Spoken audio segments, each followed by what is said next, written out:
Most of these patients are given the diagnosis, they're wondering what's going on with their bodies, and they're told that they have a psychological condition, and the two, they don't make sense. We think that if we're stressed, that it's going to come out as a fight with your parent, or a fight with your spouse, or something to that effect. Stress comes in the body a lot of different ways.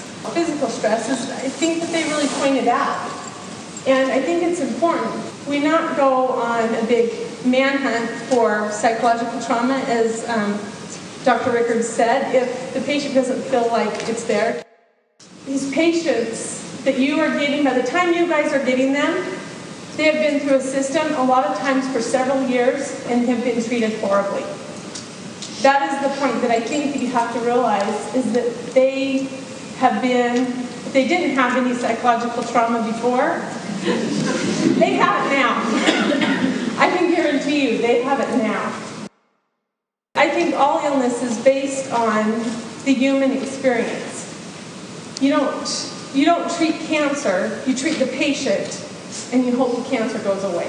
Think of yourself that you're going to wake up tomorrow and you're paralyzed. Nobody goes to bed at night thinking that. And with a disorder that is about attention, it's ironic that no one was thinking they were going to have these problems. They literally went to bed and woke up the next morning paralyzed. Who would not be fearful of that? Who would not be confused?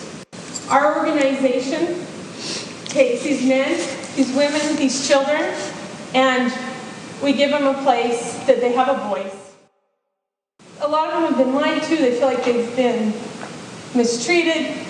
A lot of them have. And it's important that they know that when you guys come into their lives, that you care about their experience. Communication is huge. When you said that they can move their leg, well, actually, they can't. If they could move their leg, they would move their leg.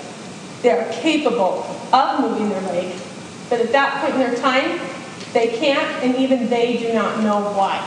I think it's also important to remember, as they pointed out, is that not all illness has been found. But keep in mind that if we knew everything about the human brain, then we could say that we know why this is happening. I think they point out very clearly there's a lot about this disorder that we do not know about, and I think it's important that we always keep that in the back of our mind. These patients are not faking it. There's no way to fake an illness for an extended period of time to that extent and inflict pain on themselves. People don't do that. And if they do, it's a very small few. You guys are there to fix their bodies. Meanwhile, we're hoping to fix their hearts and also give them hope that they can get better. And that is all of our goal. So thank you for having us, and thank you for letting us come and talk to you about these patients. Thank you.